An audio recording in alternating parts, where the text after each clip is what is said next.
Buenos días, nosotros vamos a hablar sobre la fabricación sin pérdida de masa, hecha a través de un tratamiento en frío o deformación plástica, para lo cual vamos a hablar un poco sobre los defectos del material y las dislocaciones.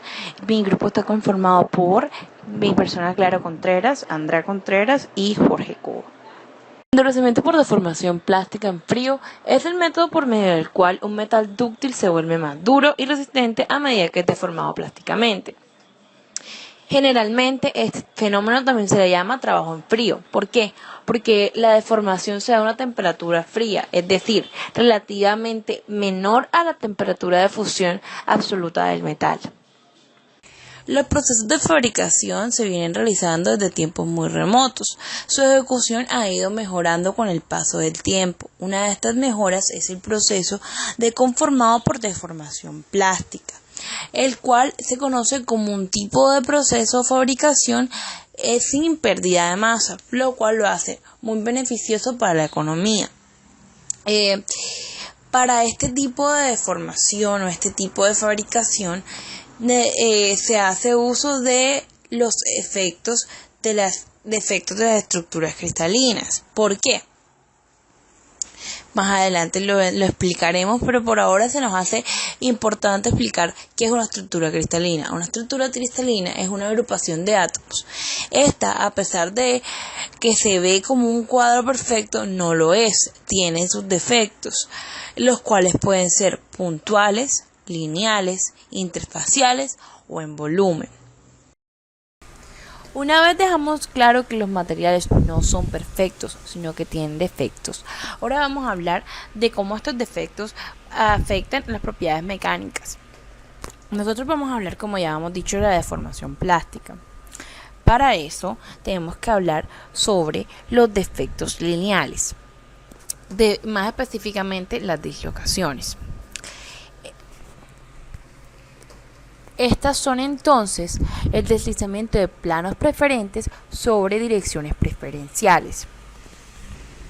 Estas dislocaciones se dividen en dos tipos, de cuña o arista y helicoidal. La de cuña o arista es cuando falta una línea de átomos, mientras que la helicoidal se trata sobre la disfalladura de un cristal. Aún así que se divide en dos tipos, en los casos reales, los metales no presentan ni la una ni la otra por separado, sino ambas juntas, que es lo que se conoce como dislocación mixta. Entonces, son estas las dislocaciones las que producen el movimiento en el material, es decir, la deformación del material. Así que podríamos decir que son las que causan la ductilidad del material. Sin embargo, a su vez podríamos decir que podemos controlar estas propiedades mecánicas, es decir, la ductilidad del material, limitando el movimiento de las dislocaciones. Una forma de hacer esto, aunque suene un poco contradictorio, es aumentar el número de estas. ¿Por qué? Porque a medida que se aumenta el número, ya que al haber tantos números de dislocaciones en el material, unas chocan con otras entre sí, impidiendo el movimiento de las mismas, o sea, impidiendo que el material se deforme. ¿Qué hace esto? Baja la ductilidad y sube la resistencia del material. Entonces, esto explicaría por qué, a pesar de que los metales tienen enlaces metálicos, los cuales son muy fuertes y resistentes, se deforman a veces con facilidad, o por qué no se deforman con facilidad. Es debido a estas dislocaciones, es decir, a estos defectos. El fenómeno de endurecimiento por deformación se puede explicar de la siguiente forma. Al aplicarse el proceso, el material gana dislocaciones. Estas dislocaciones se van desplazando a través de la estructura del material, causando así la deformación plástica. Al moverse las dislocaciones, estas van aumentando en número. Al haber más dislocaciones en la estructura del material, estas se estorban entre sí, causando que se vuelva más difícil su movimiento.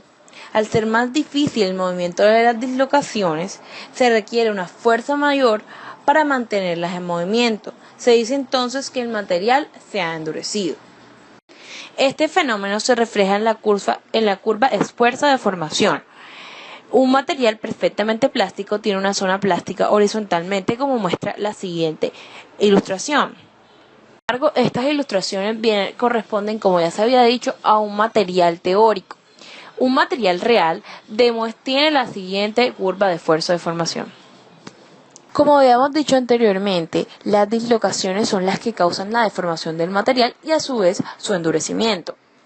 ¿Cómo podemos explicar esto? Bueno, antes tenemos que explicar en cómo afectan estas dislocaciones al comportamiento del material.